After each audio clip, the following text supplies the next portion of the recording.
E aí pessoal, tudo certo aí com vocês? Tudo certo aqui comigo? Bem-vindos ao Bíblia Ponto Final. Faz um tempo que a gente não aparece aqui para fazer o Bíblia. A gente está focado lá no grupo do WhatsApp, no Remanescente. Se você quiser fazer parte do Remanescente, entre em contato aí e a gente te coloca lá. Todo dia tem uma mensagem. E as últimas 3 mensagens que fizemos no Remanescente é sobre a volta de Cristo, né? É o assunto pertinente da palavra de Deus, a volta de Cristo. Mas se você for parar para pensar, você vai perceber que pouco se fala da volta de Cristo nas denominações religiosas, né? Os líderes religiosos pouco falam da volta de Cristo, que é o tema central da Bíblia, tá certo? Então, não é esse o contexto aqui hoje. Eu vou trazer para vocês uma outra meditação. Hoje vai ser uma meditação e é uma meditação pertinente também em relação à volta de Cristo, mas é mais profundo. Isso aqui é muito pesado e eu espero que você esteja preparado para receber um alimento sólido. A palavra de Deus fala que no livro de Hebreus que nós deveríamos ser mestres atendendo ao tempo decorrido, né? Hebreus capítulo 5. E novamente nos tornamos necessitados de leite, porque o alimento sólido é para os adultos, que pela experiência e prática conseguem discernir tanto bem quanto mal. Então, todos nós já devíamos ser doutores na palavra de Deus, mas infelizmente ainda somos crianças e necessitamos de alimento sólido. A mesma coisa acontece na carta de Paulo em 1 Coríntios capítulo 1, 2, 3, que ele fala que gostaria de falar para o povo de Corinto, e ele fala para nós hoje, que gostaria de falar conosco como a espirituais, mas nós somos carnais, porque a gente treta, a gente tem inveja, tem ciúme, a gente defende o maluquinho que está andando pela estrada, a gente defende líder político.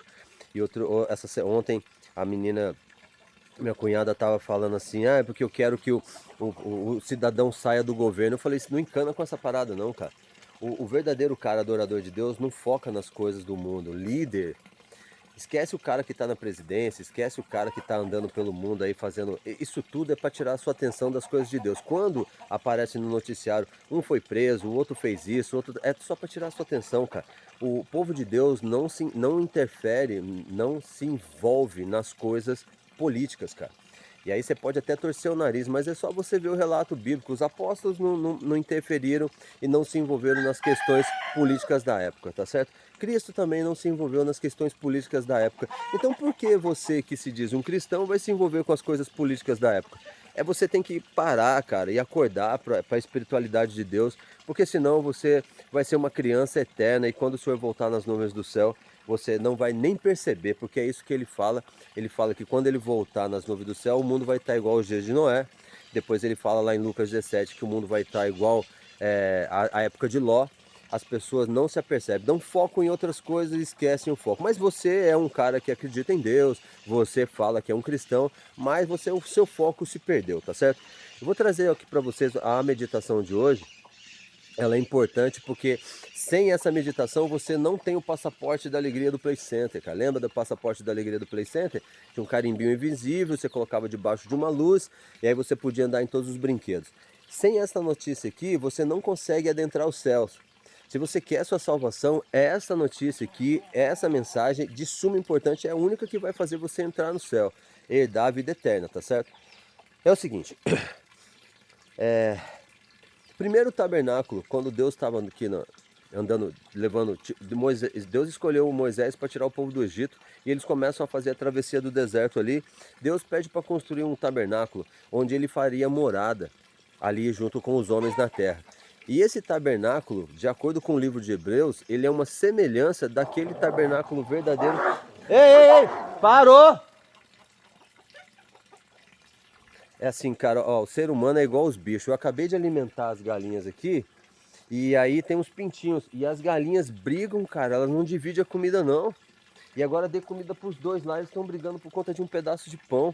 E a gente é praticamente a mesma coisa, cara. O pecado é uma desgraça no mundo, tá certo? Dei comida para todo mundo em abundância e estão brigando por um pedaço de pão.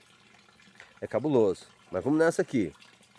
Então, de acordo com o livro de Hebreus, o tabernáculo que foi construído lá, né, por Moisés no deserto, é uma representação do tabernáculo que existe no céu. Se você tem alguma dúvida, leia o capítulo 6, 7, 8, 9 de Hebreus. Ele vai explicar categoricamente que assim como no tabernáculo terrestre, onde tinha um sacerdote, E o sumo sacerdote, no caso da época do deserto, era o irmão de Moisés, Arão. Então, uma vez por ano, Arão entrava no no Santo dos Santos. Então, tinha todo o ritual. Ali tinha a área de fora, depois tinha a primeira sala, depois tinha a cortina e ele entrava lá dentro para pedir perdão dos seus pecados e pedir perdão dos pecados do povo. O livro de Hebreus fala que esse tabernáculo construído no deserto é uma semelhança do tabernáculo que tem no céu, onde Cristo hoje é nosso sumo sacerdote. Então o que Cristo está fazendo no tabernáculo no céu hoje? E logo isso vai acabar. E quando acabar, caixote e vela preta. Já ouviu isso? Caixote e vela preta. Ele está intercedendo pelos nossos pecados diante de Deus. Hoje, Cristo, de acordo com o livro de Hebreus, é nosso sumo sacerdote no tabernáculo que existe no céu. É só Cristo que intercede diante de Deus. Somente Cristo que intercede diante de Deus. Homem nenhum intercede. É somente Cristo. E o Espírito Santo intercede conosco com rogos inexprimíveis, porque a gente não sabe orar. Aí ele chega no Deus e fala assim, ele não sabe orar, mas... E aí fica nesse pleito, porque a gente nem merece e eles ficam sofrendo por nós lá no céu. Beleza. Aquilo que eu quero trazer para vocês é a reflexão da seguinte coisa. No tabernáculo no deserto, no Santo dos Santos, tinha a Arca da Aliança. A Arca da Aliança tinha a vara de Arão que floresceu, um pedaço do maná e as 2 tábuas do mandamento que foi escrito pelo dedo de Deus, os mandamentos de Êxodo 20. No tabernáculo que existe no céu, de acordo com o livro de Hebreus, o que tem lá é a Arca da Aliança. Se a Arca da Aliança está no céu, lá dentro tem as tábuas dos testemunhos. De acordo com o livro de Hebreus, capítulo 5, 6, 7, no céu tem a Arca da Aliança. Se a Arca da Aliança está no céu, dentro da Arca da Aliança tem a vara de Arão, o maná, que é a comida espiritual para a população, e as tábuas dos testamentos, que são as tábuas dos 10 mandamentos. E aí já começa a pleitear um negócio. Para você acessar o céu, você vai ter que entender essa parada. Eu vou trazer uma alusão para você. Na primeira vez que quando Salomão constrói o templo e dedica o templo a Deus, e ele faz uma oração bacana, a carta lá está em Samuel, se eu não me engano, ele faz uma oração incrível e Deus vem, uau, lambe o sacrifício legal. E o que Salomão coloca dentro do templo? A Arca da Aliança. Dentro da Arca da Aliança tem a tábua dos 10 mandamentos, a vara de Arão que floresceu e o maná que veio do céu. Então o que acontece? No livro de Romanos fala que vós sois o templo do Espírito Santo. E aí é o seguinte, aí é que você vai entender agora. Para você herdar a eternidade, meu brother, minha irmã, você vai ter que entender isso. Caso contrário, a sua vida eterna está por um triz. Livro de Romanos, Paulo está falando assim que o Espírito Santo está dizendo, vós sois o templo do Espírito Santo e não sois de vós mesmos. Só que o primeiro templo foi o tabernáculo no deserto. O segundo templo foi o primeiro templo construído por Salomão, que tinha a Arca da Aliança. E o terceiro templo, que foi construído por Esdras, já não tinha essa ramificação. E no céu está a Arca da Aliança. Então, se o Paulo está dizendo, o Espírito Santo está dizendo que nós somos o templo do Espírito Santo, para ser o templo do Espírito Santo, o que tem que ter dentro da gente? De acordo com o tabernáculo no deserto, o templo que era o tabernáculo, que Deus fazia morada, tinha a Arca da Aliança com os 10 mandamentos, a vara de Arão e o maná. Depois no templo que Salomão erigiu, lá no templo de Deus, que Deus fez morada ali, tinha a Arca da Aliança, os 10 mandamentos, a vara de Arão e o maná. No céu tem a Arca da Aliança, os 10 mandamentos, a vara de Arão e o maná. E ele está falando que nós somos o templo, mas para ser o templo, dentro da gente tem que ter o quê? Os 10 mandamentos de Deus. E aí você vai falar assim, mas é porque o mandamento foi abolido. Deixa eu te falar um negócio, quando você fala um negócio desse assim, eu tenho até vontade de vomitar. Você pode matar, meu jovem? É sério, pensa comigo aqui, ó. Pensa comigo. Você pode matar? Você pode sair pegar aí uma faca e sair matando geral? Pode. Você pode fazer isso. Se você quiser, você pode. Mas você está infringindo o quê? Um mandamento de Deus. Você pode roubar? Pode. E tem gente que rouba pra caramba, meu. E rouba pra caramba. Mas quando você rouba, você está infringindo um mandamento de Deus, tá certo? Para você obedecer os mandamentos de Deus, todas as ordens de Deus dos mandamentos têm que estar dentro de você. Quando você obedece, você é um templo. Para que Deus possa fazer morada em você, você tem que obedecer os mandamentos de Deus. Dentro de você tem de ter os mandamentos do Senhor. Para você ser um templo de Deus, você tem que ter os mandamentos de Deus dentro de você. Se você não tem os mandamentos de Deus dentro de você, você não é um templo. E aí você não vai gostar de ouvir isso. Puxa vida, se você não vai gostar do que eu estou falando, faz o seguinte. Continua indo lá no culto que você gosta, que o seu pastor vai falar da prosperidade. Que você der o seu dízimo, você vai ser próximo e Deus vai te abençoar. Eu estava conversando com uma pessoa aqui anteontem, e a pessoa, através do Espírito Santo, ela conseguiu ver umas coisas muito interessantes. Primeira coisa, falando de prosperidade, ela falou assim: não, se fosse para você se achegar a Deus e ter prosperidade, por que nenhum profeta teve prosperidade? Por que nenhum apóstolo teve prosperidade? Por que Cristo não teve prosperidade? Aí eu falei: opa, isso já é o Espírito Santo que está fazendo você entender. Analisa comigo aí, meu jovem, minha irmã. Se é para você se achegar a Deus, e quanto mais perto de Deus você estiver, mais próspero nessa vida você vai ser, por que os profetas morreram? Eles eram muito próximos de Deus. Por que os apóstolos morreram? Mas eles eram muito próximos de Deus. Por que Cristo morreu? Cristo é a própria palavra de Deus. Então, cara, isso que esses pastores de igrejinhas e os padres da Vida Sauro falam para você é mentira. Por quê? Por que é mentira? Porque eles não se firmam na verdade. Todo aquele que se achegar a Cristo verdadeiramente vai sofrer perseguições. É assim que a Bíblia fala. Os apóstolos falaram de Deus, sofreram perseguições e foram mortos. Os apóstolos falaram de Deus, sofreram perseguições e foram mortos. Cristo falou de Deus, sofreu perseguição e foi morto. Por que você acha, na sua tremenda ignorância, que você indo para a igreja, se aproximando de Deus, você vai ser próspero? Sabe aonde você vai ser próspero? No entendimento da palavra. No entendimento de que você é culpado. No entendimento de que essa culpa é tão grande que você, o Espírito Santo, falar fortemente na sua mente, você se arrepende. Esse é o benefício de se aproximar de Deus. Ser um semelhante aos apóstolos. Sofrer pela palavra de Deus, defendendo a honra de Deus e a palavra de Cristo. Sofrer como Cristo sofreu, uma morte de cruz, por obedecer à palavra de Deus.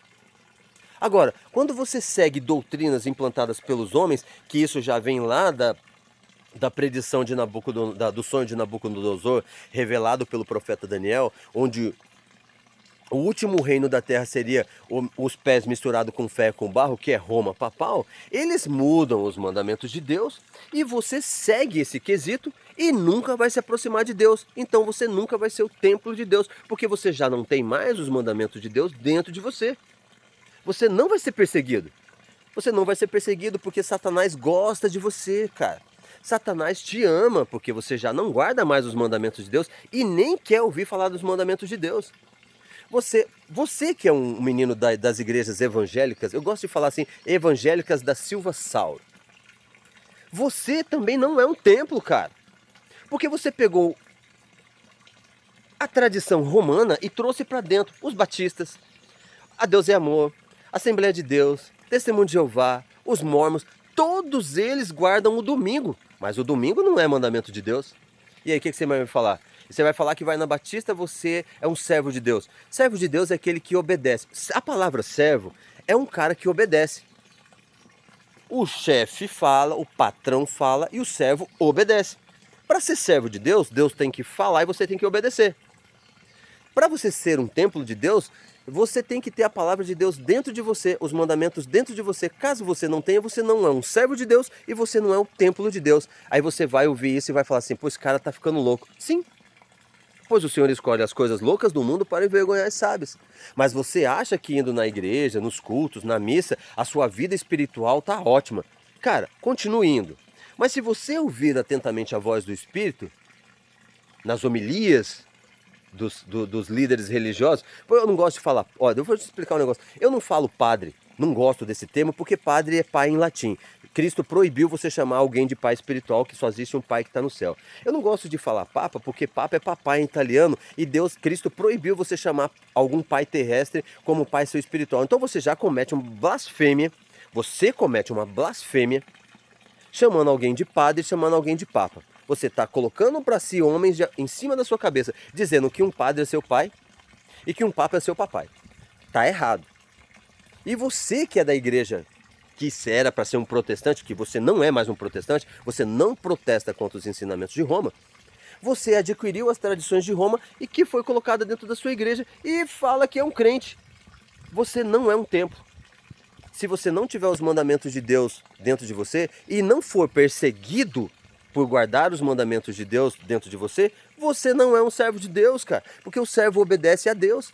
No seu caso, você é um servo da igreja romana, porque obedece aos ritos e ditos da igreja romana. Você é um servo da igreja crente. Porque eu não gosto nem de falar de protestante, porque não tem protestante mais. Ou você acha que alguém protesta? O protestantismo nasce do protesto veemente contra os ensinos da igreja romana. É claro, mas é muito claro, que a igreja romana só ensina coisas que não são verdade de acordo com a Bíblia. Mas você acredita. Você que é crente deveria seguir os mandamentos de Deus. Quando você pega Êxodo 20, será que não te dá um calafrio, cara?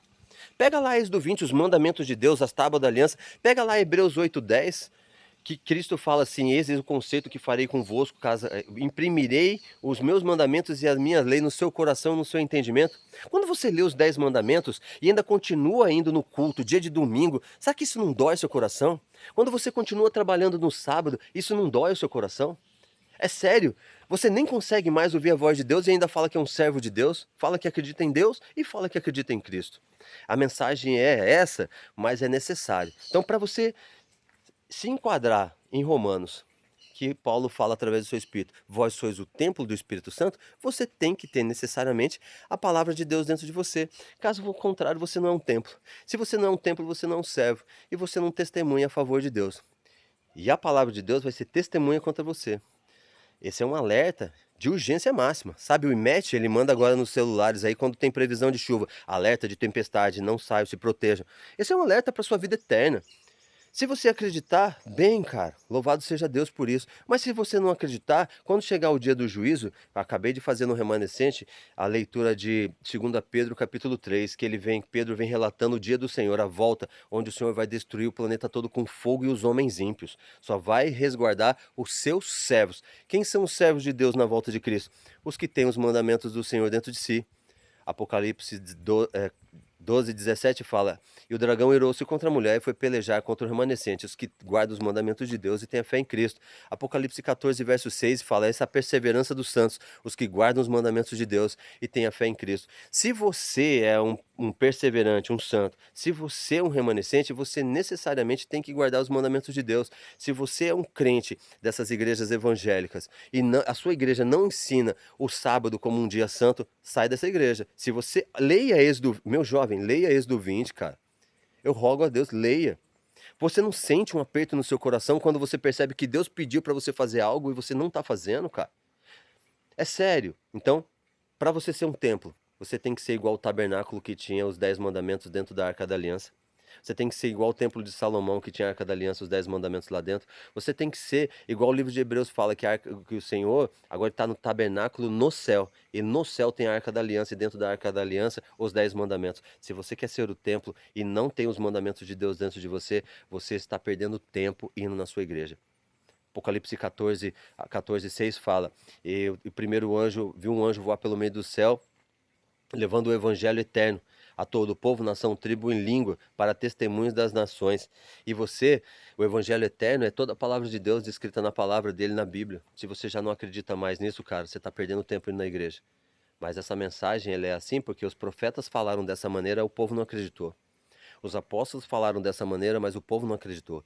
Cristo falou dessa maneira e o povo não acreditou. Somente uns poucos acreditaram.